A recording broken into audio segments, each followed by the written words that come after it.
E aí, gente, tudo bem com vocês? Eu sou o Fábio Lacerda, estamos em mais um podcast, o nosso Pode Crer, aqui pela Rede Super de televisão.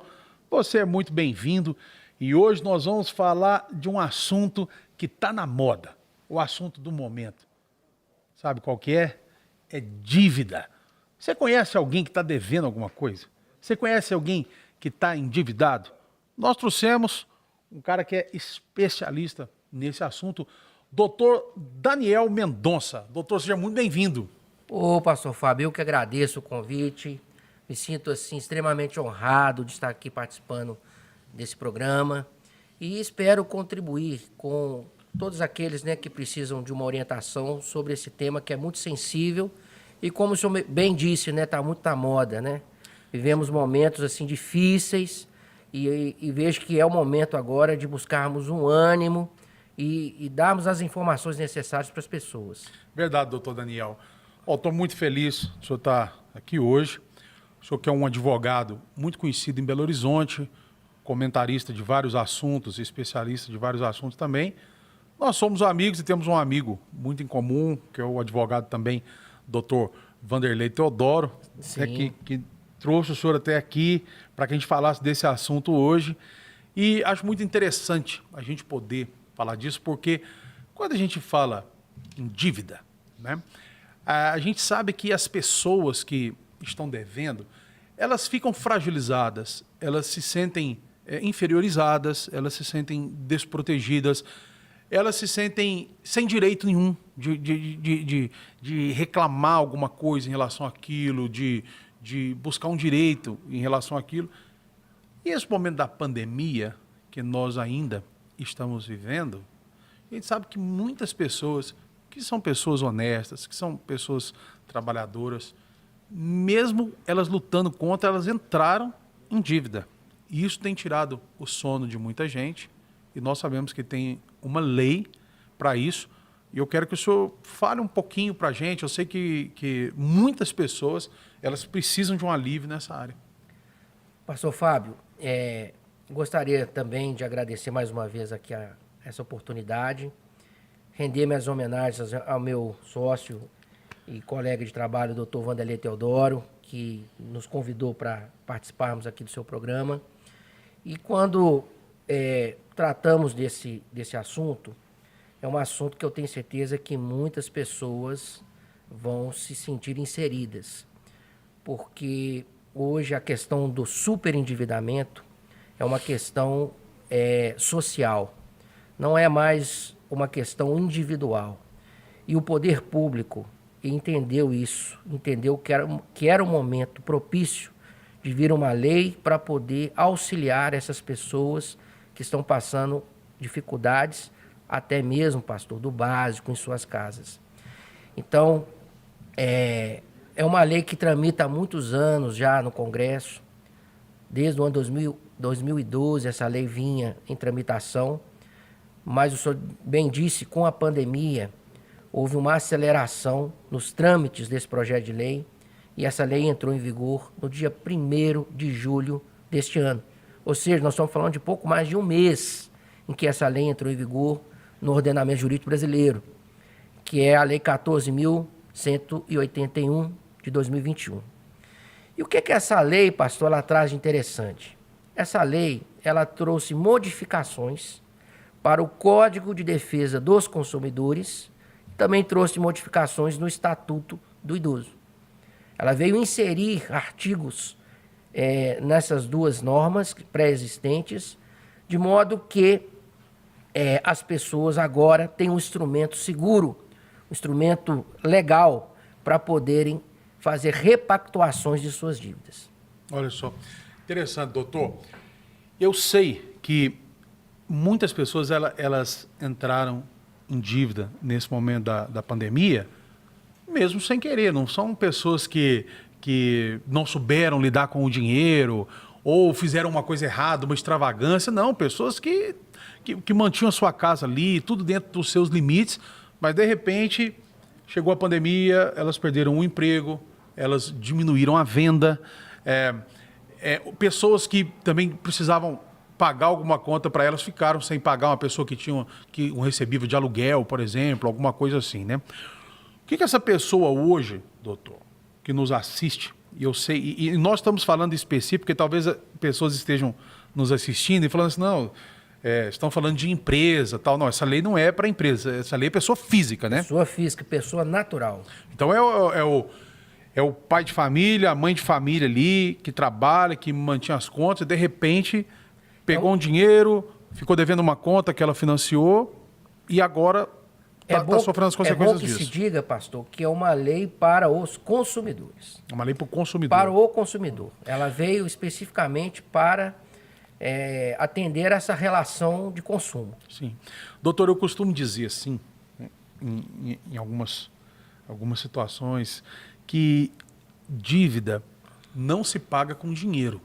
Né? Daí a pessoa fala, mas como que dívida não se paga com dinheiro? Eu falo, porque se você está devendo hoje e está com uma má administração dessa dívida, com juros abusivos, com juros sobre juros, com multas e tudo mais, aí alguém se arruma um dinheiro rapidamente ali e quita aquilo ali, paga aquilo ali. Se você não tem uma administração correta disso, dali 2 meses você está devendo tudo de novo. Você está com dívida de novo. Então, dívida, eu falo assim, dívida se paga com administração. Você administra aquilo que você está devendo, né? Perfeito. E eu sei que muitas pessoas, principalmente quando você vai para a pessoa física e a pessoa ela começa a dever, ela começa a parar de olhar a dívida dela, né? Então, quando ela está pagando, chega o boleto dela, ela abre o envelope, olha certinho, coloca o dia de pagamento. Quando ela começa a atrasar, ela já começa a pegar aquele envelope, rasgar, ela não quer nem ver aquilo ali, porque a gente sabe que isso afeta muito o psicológico de muitas pessoas. E aquilo vai se tornando uma bola de neve e a pessoa, daqui a pouco, ela está super endividada e toda endividada. E a gente sabe que essas coisas, elas afetam até no seu relacionamento com a esposa, com os filhos, com os amigos e tudo mais. O que uma pessoa hoje, uma pessoa física, que está endividada, doutor, qual que é o primeiro passo que ela tinha que dar em direção a essa lei? Pastor, antes de responder a sua pergunta, eu vou trazer uma reflexão de algo que o senhor começou a falar. As pessoas, essa lei, ela vem com o espírito de atender as pessoas de boa fé. As pessoas que realmente querem resolver as suas dívidas. Não foi uma dívida com o espírito de fomentar caloteiros. Não, pelo contrário. Essa lei, ela traz como mote, ou seja, como princípio, uma educação financeira. Então, hoje existem estudos feitos, inclusive para a propositora dessa lei, que 63 milhões de brasileiros se encontram nessa classe dos superendividados. Estamos falando de 63 milhões. Milhões de pessoas, não é 63 mil, não. 63 milhões. Então, verificou-se que era um problema social, e as pessoas estavam perdendo a sua própria dignidade. Existe um princípio da Constituição Federal, que é o artigo 1º, inciso 3 da Carta da República, que garante o princípio da dignidade da pessoa humana. Então, esse princípio ele é inegociável, a dignidade da pessoa. Então, muitas vezes a pessoa, de fato, com uma dívida, ela se sente menor, se sente constrangida, ela perde o seu direito de comprar as coisas no mercado, né? No comércio em geral. A pessoa negativada, né, pelos órgãos de restrição aos inadimplentes, Serasa, SPC, Cadim, entre outros, essas pessoas se sentem alijadas, ou seja, fora do sistema de consumo. Então, a lei veio para tratar dessas pessoas. E é muito importante essa questão psicológica que o senhor disse, essa questão do fortalecimento, porque às vezes as pessoas acham que não tem saída. Às vezes o famoso ditado popular da bola de neve, né? Começa com uma dívida pequena e essa dívida vai aumentando. Muitas vezes fazem dívidas para suprir outras que já realizadas. Então, a lei veio para auxiliar essas pessoas e também para trazer uma espécie de educação financeira. Eu aprendi, né, nessa caminhada com o direito, que o mais importante não é o quanto que a pessoa ganha, mas é a forma, é o quanto que ela gasta. É a alocação das suas prioridades. É aquilo que na economia eles denominam de custo de oportunidade. É a seletividade. O que é importante? Eu preciso mesmo disso? Eu não preciso? Então a lei também ela vem com esse quê de buscar dos consumidores uma responsabilidade no seu consumo e não apenas fomentar aquele consumo muitas vezes supérfluo ou aquilo que só vem a piorar a situação. Agora voltando para a sua pergunta, o que deve fazer o consumidor? O primeiro passo é buscar efetivamente conhecer o universo do seu problema. Não adianta fugir efetivamente do conhecimento do quanto que deve, para quem deve, qual é a natureza da dívida. Então, o primeiro passo é fazer essa seleção. Eu devo quanto, para quem é meu credor, e fazer uma classificação dos tipos de dívida, né? Eu devo, por exemplo, minha dívida é de aluguel, a minha dívida é de condomínio, a minha dívida é com banco, a minha dívida é com colégio, a minha dívida... Então, dentro desse cenário, é bom que se busquem especialistas para auxiliar essas pessoas a fazer uma seletividade, primeiro, dessas dívidas, para saber, então, trabalhar de acordo com esse levantamento prévio, com esse mapeamento da dívida. Então, eu acredito que o primeiro passo é esse. Igual o senhor disse, muitas vezes rasga, joga o boleto, e a gente até entende isso como uma reação natural da pressão psicológica que muitas vezes aquele consumidor está vivenciando, da vergonha. Muitas vezes muitos pais de família, muitos arrimos de família perderam seus empregos ou perderam um ganho complementar que tinham de sua renda e ficam até envergonhados, né? E tentam segurar isso fazendo empréstimos e tentam manter, às vezes, um padrão que não vai dar mais conta. Então, essa conscientização, eu acho outro ponto importante, é chegar à mesa com os familiares, colocar a real situação, buscar uma consciência coletiva da família sobre o problema, porque certos problemas não são realmente só do patriarca ou do arrimo de família, mas passa a ser um problema ali do núcleo familiar. Então, essa busca também de profissionais, quer seja da psicologia, da economia, do direito, pessoas que possam auxiliar aquela família, é importante que esse assunto seja tratado com transparência, seja tratado assim como uma doença. Quando a pessoa, muitas vezes, deixa para tratar de uma doença tardiamente, porque acha é só uma dorzinha, é só uma dorzinha de cabeça, e quando vai ver lá na frente, houve um agravamento dessa doença, fazendo esse paralelo. Dívida tem mais ou menos essa semelhança. E aí, quando a pessoa acha que está resolvendo o problema, criando outras dívidas para sanar aquelas anteriormente feitas, ela só está piorando o seu quadro. Interessante, doutor. O nome dessa lei é superendividamento? Sim, ela traz... É a lei do superendividamento. A lei do superendividamento, e ela traz um capítulo específico no Código de Defesa do Consumidor, através do artigo, agora criou-se, né, artigo 54A até o 54G. Então, esse rol de artigos está sob um título denominado do superendividamento. Certo. E então foi inserido no Código de Defesa do Consumidor com essa literatura, né? Certo. Superendividamento. Então, e o que enquadra uma pessoa no superendividamento? Ela tem que dever além do patrimônio dela, ela tem que estar devendo além do salário. Existe uma conta, isso ou não? É o nome da lei, mas todo mundo que está devendo uma quantia pode se enquadrar. Existem critérios, sim, para a pessoa se enquadrar. O primeiro critério é a pessoa ganhar menos, ter menos condição de pagar do que efetivamente as suas dívidas. É o critério básico. Porque se ela tiver condições de pagar pelos seus rendimentos e não paga, aí está fora. Sim. É bom que se diga também que não é todo tipo de dívida que se enquadra.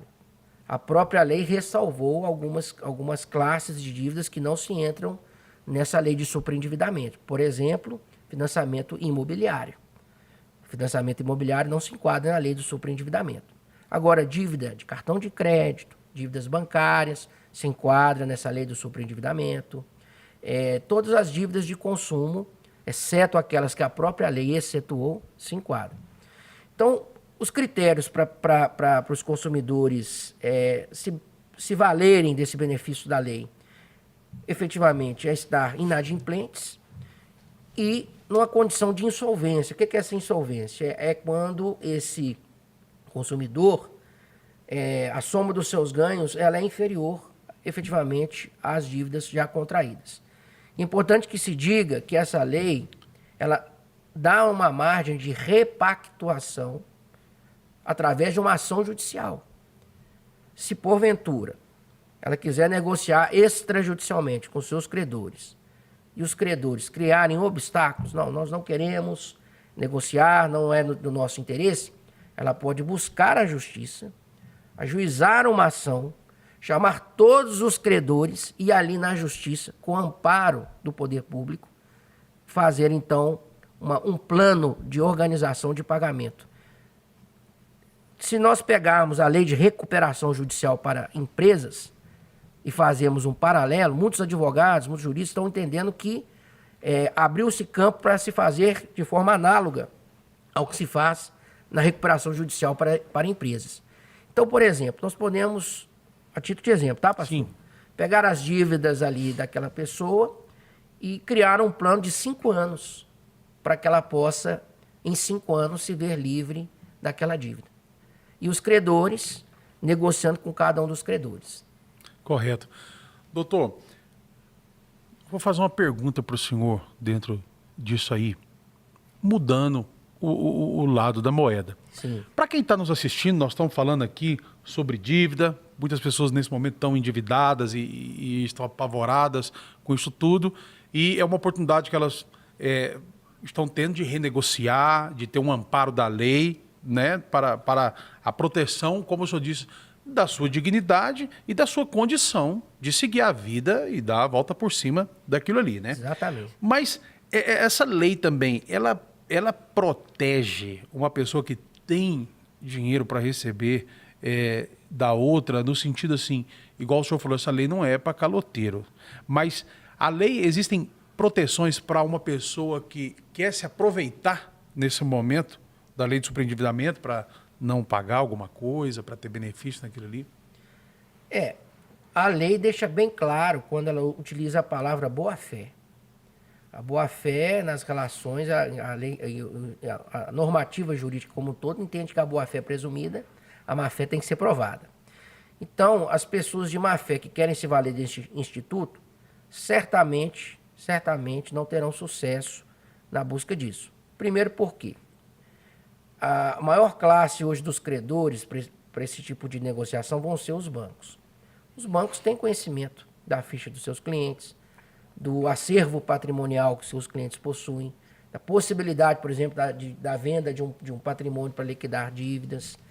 Então, dificilmente haveríamos campo de uma atuação de negociação em casos como tais.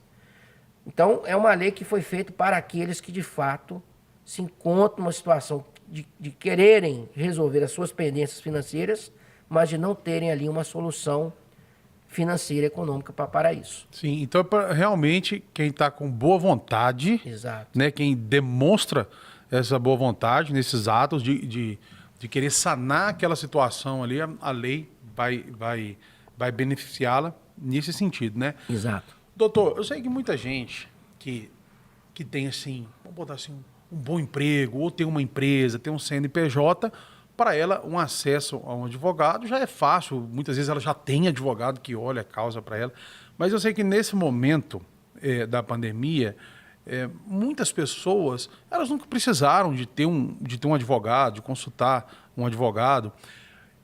Para ter acesso a esses benefícios, necessariamente a pessoa precisa de ter um profissional de direito à frente dela. Olha, é possível, se a pessoa tiver psicologicamente bem preparada, se a pessoa tiver um amparo da família, ela pode buscar diretamente sem intervenção do advogado. O advogado, ele é importante, sobretudo, pelo conhecimento que ele adquire nesse tipo de... o know-how que ele adquire nesse tipo de matéria e a facilidade, muitas vezes, de interlocução com os credores. Sobretudo quando se trata daquela negociação judicial, onde será feito um critério de negociação com cada um dos credores dentro de um plano que será estudado com o devedor. Mas nada impede de que a própria pessoa, o próprio consumidor, busque resolver-se diretamente com seus credores. E a própria lei estimula medidas conciliatórias e de mediação entre o consumidor e os devedores. Então, eu acredito que no futuro o PROCON estará aparelhado, outros órgãos de defesa dos consumidores também vão se aparelhar. Mas eu vejo a importância de 2 profissionais nesse caminho para auxiliar as pessoas. Um profissional da área contábil ou econômica, que vai, inclusive, auxiliar nesse levantamento aí de juros abusivos, da possibilidade de discutir com bancos. Às vezes, olha, o banco já cobrou tanto de juros, né, até aqui, então ele não está... A dívida que se agigantou, na verdade, ela se agigantou por causa dessa exorbitância dos encargos sobre a dívida efetiva. Então, esse profissional é um profissional que eu reputo muito importante para auxiliar as pessoas. E o advogado também, né? Porque os advogados, eles podem ter esse poder de argumentação, esse poder de negociação, que muitas vezes a pessoa se sente até inibida ou sem uma possibilidade maior de enfrentar perante esses gigantes, muitas vezes, que são esses credores. Não, interessante. No final do programa, nós vamos deixar seu Instagram aqui, seu contato também, porque eu sei que muita gente que está nos assistindo, ela vai querer tirar as dúvidas nisso aí, ela pode precisar de uma direção, de um auxílio, né? De repente até pessoas de outras cidades, outros estados que que estão nos assistindo, porque o senhor fez uma comparação aí muito interessante, né? Que é a questão assim, que a dívida ela é uma doença. Né? Ela é uma doença na família, ela é uma doença... E efetivamente é uma doença prevista em lei. Olha só. Lucas, vamos falar da Bíblia? Sim, com certeza. Lucas, capítulo 15, trata da parábola do filho pródigo. Não tem essa parábola? Isso, sim. Do filho que deixou o pai e recebeu parte da sua herança, e aí, não foi isso? E Foi. saiu gastando A palavra pródigo ou prodigalidade é justamente uma doença da pessoa que gasta mais do que tem condição. Olha. E ela tem uma previsão no Código Civil, no artigo 4º, inciso 4º do Código Civil, trata lá dos silvícolas, dos índios e dos pródigos. O inciso 4º fala do pródigo. E o pródigo é considerado pela legislação brasileira como uma pessoa relativamente capaz de seus atos.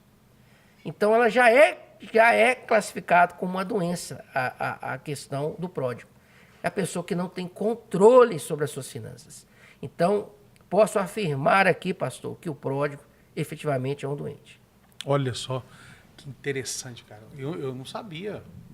Essa informação eu não tinha. E eu sei que muitas pessoas vão se identificar, pessoas que realmente têm essa fraqueza, né? A gente sabe que existe uma compulsividade dentro das compras. Sim. E tudo mais. Tem pessoas que... Assim como o cleptomaníaco, né? Que Sim. é uma doença de furtar coisas, às vezes sem necessidade, né? Tem pessoas que tem um gatilho nela de prazer ali, que é quando ela compra, né? E ela, às vezes, compra uma coisa, como o cleptomaníaco também. Às vezes ela precisa ali comprar um negócio, ela compra depois que ela comprou, que tem aquela descarga emocional no corpo dela, ela olha para aquilo ali, ela às vezes dá para os outros, nem abre o pacote em casa, né? Deixa lá no canto, não usa, porque a gente sabe Tem que... muitas famílias que antigamente interditavam entes que, infelizmente, não tinham controle sobre os gastos, até mesmo com uma forma de controlar. Então, isso demonstra que precisa de tratamento. Né? Sem dúvida. Então nós estamos falando de pessoas, agora nem falando de má fé ou de boa fé, pessoas que têm uma patologia que é essa dessa compulsividade por compras. E é um momento também de conscientização, né? Da gente parar para pensar um pouco nisso, que a gente não precisa de gastar tanto, de comprar tanto para ser feliz, né? Que a verdadeira felicidade, ela não está nesses princípios, ela não está Verdade. dentro disso. Tem pessoas que eu sei que ficam muito chateadas se ela for no shopping e ver uma coisa e ela não pode comprar naquele momento, que causa uma frustração nela. Só que ela tem que entender que a dívida depois vai causar uma coisa pior ainda, Exato. né? Que é muito melhor ela aprender a lidar com os limites dela, né? Com essa situação, do que depois ficar endividado. Você que está me assistindo aqui na Rede Super de Televisão, nós estamos com o Dr. Daniel Mendonça, um especialista em vários assuntos, advogado, mas nesse dia nós estamos falando de dívida. E a dívida, ela não está sendo um problema individual. Hoje ela é um problema coletivo, né? Os dados apontam que mais de 63 milhões de pessoas se encaixam hoje na questão do superendividamento. E eu sei que muitas pessoas estão nos assistindo nesse momento, elas estão endividadas. E aí nós já falamos aqui do sentimento de inferioridade, de impotência, né? Uma pessoa boa, ela começa até a acreditar que ela é uma pessoa má, porque ela está devendo. Porque existe muita banalização, né, social, de falar assim, e fulano? Ah, fulano tá devendo, fiquei sabendo que o nome dele tá sujo, né? Fulano tá com o nome sujo, então aquela pessoa ali já é diminuída socialmente mesmo, né? E nós sabemos que muitas pessoas entraram nisso por causa da pandemia, e agora o governo está com uma lei que pode beneficiar essa pessoa para ela sair da dívida. Mas eu sei também, doutor, que muitas pessoas estão vendo a gente bater um papo agora e falando e pensando assim, o doutor Daniel aí é fácil falar porque ele é advogado, nunca ficou devendo nada, nunca passou por isso. Mas vale lembrar que o senhor não nasceu advogado, né, doutor? O senhor não nasceu advogado. A sua infância foi aqui em Belo Horizonte? Minha infância em Belo Horizonte e digo mais, uma infância difícil, né? Meus pais de uma família muito pobre, muito humilde. E eu queria contar um pequeno testemunho que eu acho que pode encorajar muitos que nos ouvem e que nos assistem. Sem dúvida, sem dúvida. Eu me formei na Fundação Universidade de Itaúna em 1999. Perdão, em 2003. Eu ingressei em 1999. E eu não tinha condição nenhuma de estudar. Dentre as faculdades de Direito... Que era uma faculdade particular, essa aí. Particular. Dentre as faculdades de Direito, na minha época, nós só tínhamos aqui em Belo Horizonte a UFMG, a PUC e a Milton Campos.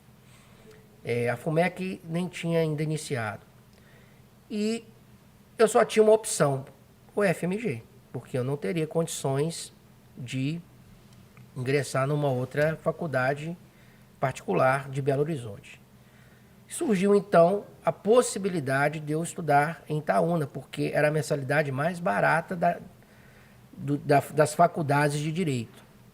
E assim... Fiz o vestibular à época, a época ainda era a época, né? Era mais barata comparada com as outras, né? Mas não para o senhor, né? Com as outras, não para mim. Eu me lembro como se fosse hoje. A mensalidade era R$195 Olha só. na época. Só que eu não tinha condição de pagar a faculdade. Eu me formei, eu ingressei com 18 para 19 anos, não tinha emprego à época. E eu era...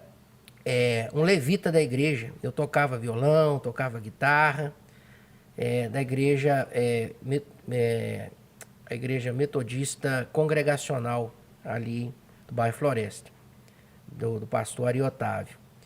E ali eu participava juntamente com a equipe de louvor, e os membros da equipe de louvor, vendo a minha situação, minha dificuldade, família muito pobre, reuniram e conversaram com o pastor, conversaram com a igreja e falaram assim, vamos ajudar o Daniel, ele sonha em fazer a faculdade e não tem condição. Pastor, a igreja me abençoou. Durante os meus primeiros 6 meses, eu consegui pagar minha faculdade através de uma doação, uma bênção que Deus mandou através da igreja. E porque eles conheciam a minha vida, conheciam a minha realidade, sabiam que eu não tinha condição mesmo. Então, os primeiros 6 meses foram assim. Depois, eles não puderam mais manter. Eu acho mais do que justo, porque a igreja tinha um projeto social para ajudar também outras famílias em necessidade. E aí eu falei, agora, Deus, agora eu não tenho mais condição de prosseguir. Porque acabou meu recurso, eu não tenho... E lá eu estudava de manhã. E tinha, além da faculdade, que pagar um ônibus. Era ida e volta todos os dias. 70 quilômetros para ir, 70 para voltar. E aí Deus foi abrindo outras portas, pastor. Eu passei a ser coordenador de um dos ônibus. Olha só. E aí, no meu ônibus, era o único ônibus que fazia a rota da Zona Sul. Então eu levava juiz, desembargador, promotor de justiça, professor da faculdade de engenharia, professor da faculdade de odontologia e outros passageiros iam comigo. E com isso eu conseguia meu transporte gratuito como coordenador. Na época, eu contratei uma empresa de ônibus, foram várias empresas, pela fé, sem saber se daria certo ou não, assumi uma responsabilidade financeira muito elevada, mas Deus me honrou que eu não deixei de pagar a mensalidade do ônibus. Sim. Era em torno assim, dos 5 a 6 mil Pô, reais. você estava fazendo uma faculdade e ainda tinha que preocupar com a mensalidade do ônibus ainda que te levava à faculdade. Só que eu não tinha. Eu conseguia o meu transporte para a faculdade sendo coordenador de ônibus. Porém, a faculdade em si, eu não tinha o dinheiro para pagar. Foi aí que eu comecei a vender sanduíche e refrigerante dentro do ônibus. Levava a minha caixa de isopor, encontrava 5 horas da manhã com o motorista, abastecia essa caixinha de isopor, colocava lá os gelos, os refrigerantes. Minha mãe me ajudava fazendo os sanduíches. E eu tinha uma meta diária ali no meu intervalo, ou eu tinha que vender tudo. Sua meta era tudo, então? Era tudo para que eu conseguisse, no final do mês, pagar minha faculdade. Caramba. E assim foi durante 5 anos de batalha. Só, pastor, que minha família também, como eu falei, muito simples, muito humilde, precisava muito do meu apoio dentro de casa. Às vezes, até na parte da alimentação, das contas de água, no básico, das contas básicas, essenciais. E aí eu fiquei assim, entre faculdade ou casa. Priorizei as despesas de casa. Passei então a ficar devendo a faculdade. Olha só. Mesmo, e assim foi um ciclo. Quando eu cheguei no 3º para o 4º semestre, eu arrumei um estágio remunerado no escritório de advocacia de um advogado já até falecida, Barro Preto. E ali eu passei a receber um salário mínimo como estagiário. Então foi a minha salvação. Falei, não, agora eu tenho o estágio. E essa advogada ficava muito doente, ela tinha um problema sério de saúde, e ela entregava o escritório dela na minha mão. Falava assim, ó, resolve tudo para mim. Então até minha formação como advogado, ela foi construída em cima de problemas de pessoas de forma muito precoce. Eu ainda estudante, eu tinha que encarar aqueles problemas, tentar auxiliá-la, né, ir lá conversar com o juiz em nome da advogada, botava um terninho meio amassado, meio surrado, e sem ter carteirinha ainda de estagiário. Então foi uma formação muito, muito árdua. Mas com isso tudo, pastor, eu cheguei ao final dos 5 anos com uma dívida. Com uma dívida de 40 mil reais na época. Olha só. Era uma dívida... Para desestruturar mesmo emocionalmente. Isso no ano 2003 para 2004. Mas não, hoje é muito dinheiro. E eu pegava dinheiro emprestado a 10% ao mês de juros com a agiota para poder pagar e fazer essa engenharia toda para honrar os compromissos. E aí, pastor, foi assim, uma dificuldade muito grande durante toda a minha formação, ainda tendo que estudar, ainda tendo que conseguir levar esses passageiros sem que, né, eles percebessem assim, as minhas dificuldades pessoais. Tive casos de inadimplências comigo no ônibus, que eu contava com aquele dinheiro, às vezes muitos, desculpa aqui a expressão, filhinhos de papai, torravam o dinheiro com outras coisas e não pagavam o ônibus. Às vezes eu tinha que buscar ali o recebimento e me enrolavam, e aí eu tinha um compromisso com o ônibus. Então, assim, foram muitos os desgastes que eu tive durante a minha formação. E quando eu me deparei com essa dívida de 40 mil reais, foram 40 mil reais, pastor, em cheques que voltaram sem provisão de fundos. Eu tenho a cópia desses cheques numa pasta especial guardada até hoje. Todos eles. Até uma cópia colorida desses cheques. E aí foi a minha luta para limpar meu nome, minha luta para resgatar esses cheques, minha luta para excluir meu nome do CCF, eu não esqueço disso. Na época eu tinha conta no Banco Real. Mas eu coloquei uma determinação dentro do meu coração que eu não iria descansar enquanto eu não pagasse aquelas dívidas. E Deus foi movendo as coisas, foi movendo, e aí eu comecei. Aí eu me formei. Quando eu me formei, fui fazer o exame da OAB no ano 2004. Conheci uma pessoa maravilhosa, que é o professor Carlos Cruz, que é dono do curso Prolabore. E eu levei, e como eu era assim, tinha ônibus, né? Coordenava ônibus, eu levei lá para ele vender o curso. Ele falou: se você conseguir tantos cursos assim para mim, eu te dou a bolsa para você estudar aqui para a OAB. Eu dobrei a meta que ele me pediu. Olha. Mandei para ele o dobro de alunos que ele precisava. Aí eu ganhei a minha primeira etapa para fazer o cursinho, né? Preparatório para o exame da OAB. Aí, pastor, eu fiquei por 2 pontos na prova da OAB. Fiquei triste. Falei, pronto, estou acabado. Endividado, com a dívida de R$40.000, e não vou poder ser advogado porque eu fui reprovado por 2 pontos. Aí, esse mesmo professor, Carlos Cruz, falou assim: Daniel, você me ajuda a fazer as revisões dessa prova? Vamos entrar com recurso? E outra coisa, tem uma entrevista na Rede Globo, essa história é engraçada, e eu queria que você prestasse essa entrevista na Rede Globo. Isso no ano 2004. Porque foi o índice maior de reprovações da OAB, e como nós estamos fazendo esse recurso e tal, seria uma boa voz, né, para você falar e tal. Falei, professor, eu vou. Aí fomos lá para o cursinho dele, a Rede Globo fez a matéria. Eu lembro até hoje aquele repórter, um repórter que está até em Londres hoje pela Globo, correspondente. E aí veio perguntar se eu achei a prova difícil, se a prova estava... Qual que era o problema da prova, etc. Eu falei que a prova estava muito difícil e tal. E fui reclamando, né, que nós estávamos recorrendo. Aí fizeram a edição. Quando eu fui ver a matéria, apareceu assim: o candidato fulano de tal falou que a prova estava facílima e tal, que foi tudo uma maravilha e tal. Já esse outro aqui, esse candidato tal, tá chorando pitangas, né? Ou seja, eu saí com uma imagem de reprovado e de fracassado. Quando eu vi aquela matéria, eu orei a Deus, falei: Deus, o Senhor sabe da minha luta, o Senhor sabe da minha dificuldade, o Senhor sabe o tanto que eu sofri, que eu venho batalhando, e eu não vou perder a minha fé.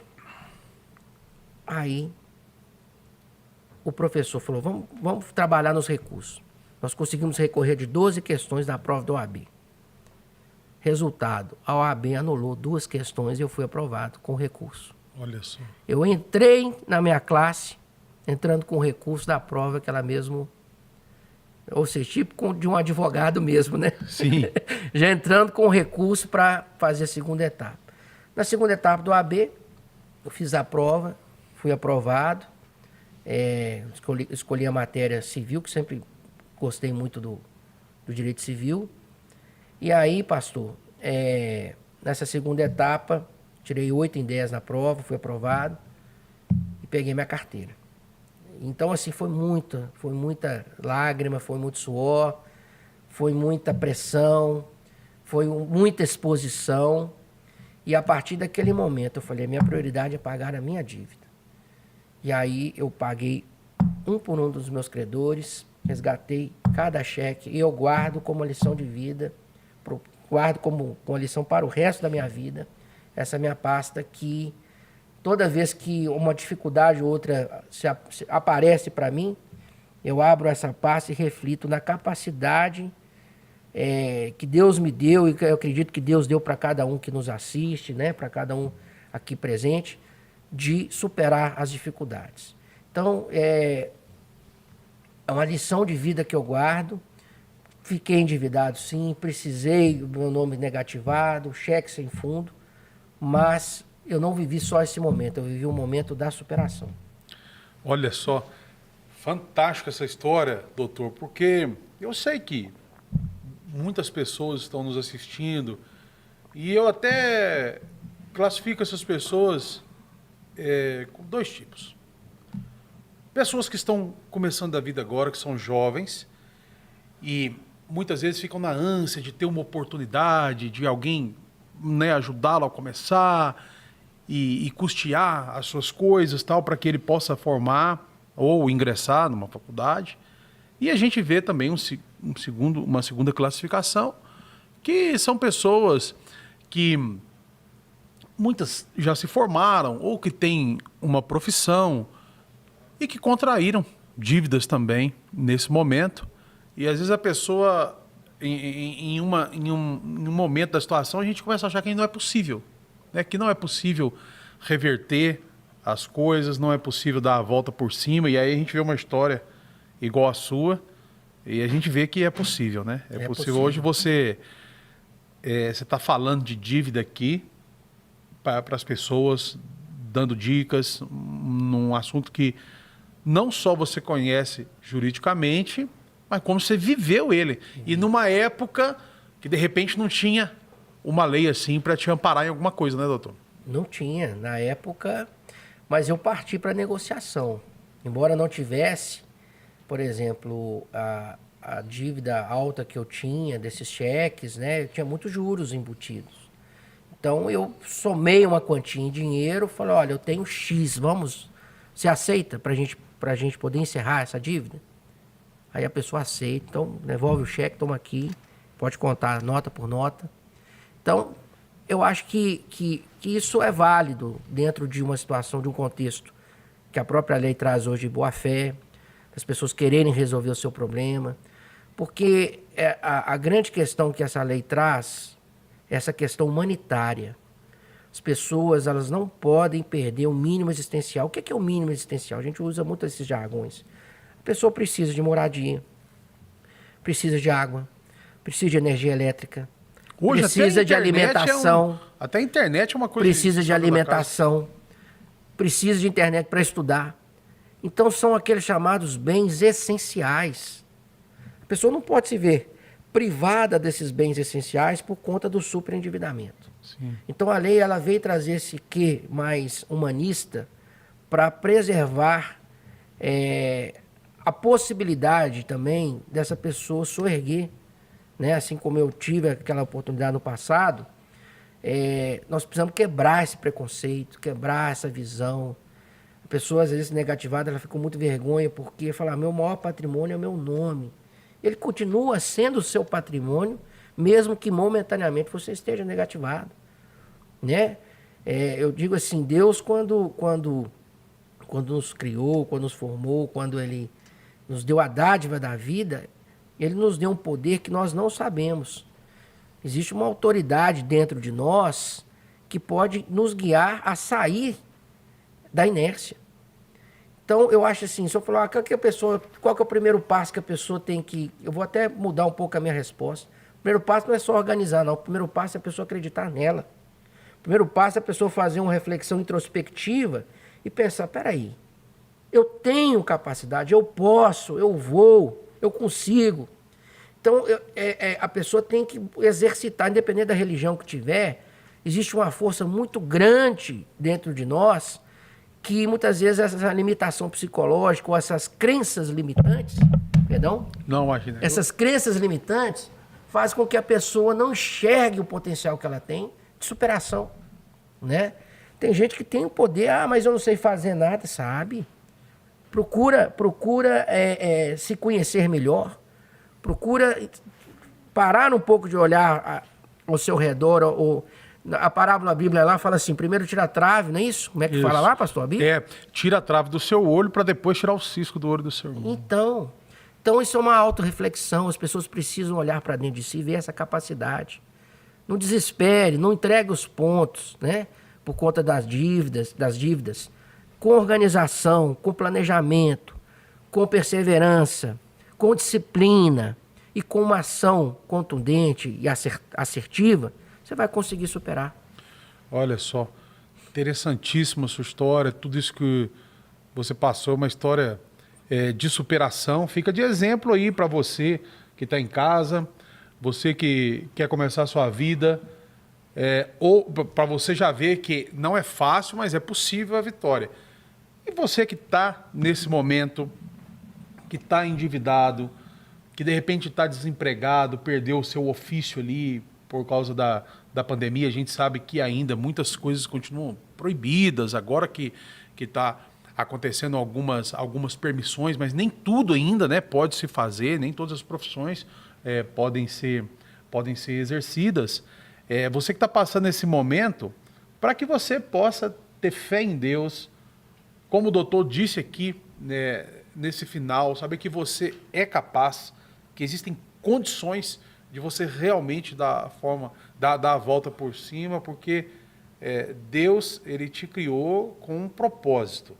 E o seu propósito é ser vencedor em todas essas coisas, né? Deus não, apesar dos momentos de dificuldades, eles fazerem parte da nossa caminhada humana, mas Deus não nos criou para passar dificuldade a vida inteira, né, doutor? Para sofrer a vida inteira. Não. A gente sabe que, infelizmente, muitas empresas também, elas fazem com que o cliente que está inadimplente, ele passe por um processo vexatório, ele passa por uma cobrança que atinge o psicológico dele, né? Coloca lá uma pessoa que, lógico que esse trabalhador não tem culpa nenhuma, ele está ali para exercer uma função, mas uma pessoa para ligar 10, 15, 20 vezes por dia para a mesma pessoa, e a pessoa acaba ali se abalando psicologicamente e não consegue sair daquela inércia ali, né? Como o senhor mesmo nos falou.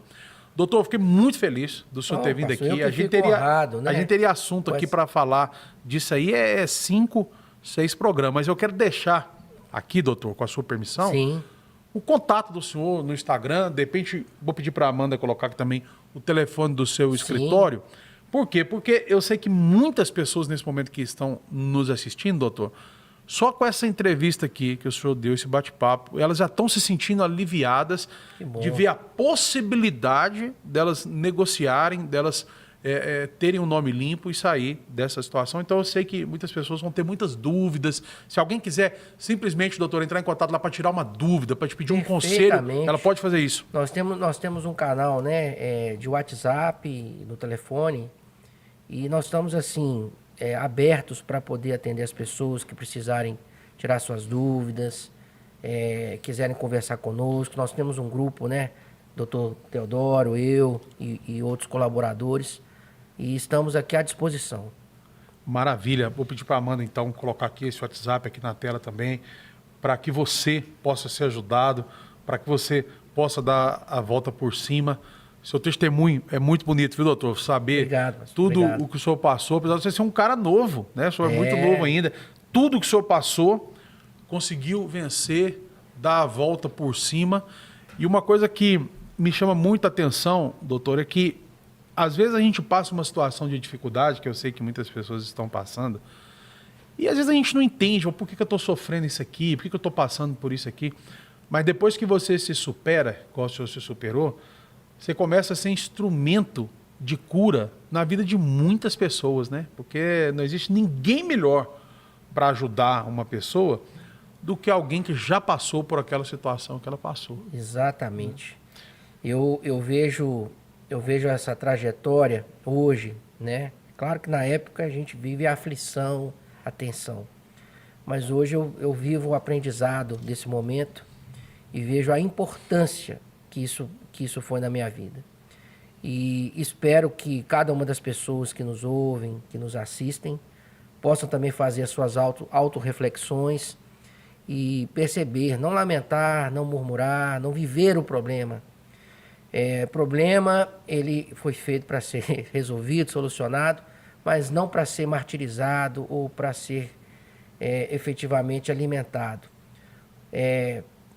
Tenha fé em Deus, reflita, compartilhe com as pessoas de sua confiança, com seus familiares, planeje e exercite. Eu acredito que essas boas práticas vão fazer com que as coisas fluam na vida, né, de vocês. E tal como aconteceu na minha vida, vocês vão superar e depois vão poder contar essa história para abençoar outras pessoas também. Que maravilha, gente. Conversamos aqui com o doutor Daniel Mendonça, advogado. Doutor, muito obrigado mesmo, viu? De coração. Eu que agradeço, pastor. O senhor está aqui Me e sinto bater esse papo aí com a gente. muito honrado por essa oportunidade de estar aqui. E espero, assim, que todos possam ter gostado, né, desse nosso bate-papo e que possa ser muito útil para a vida de cada um que nos ouve e nos assiste. Muito Tem obrigado. certeza, viu? Tem certeza que vai ser sim. Que Deus te abençoe. Muito obrigado por você estar aqui com a gente na Rede Super de televisão.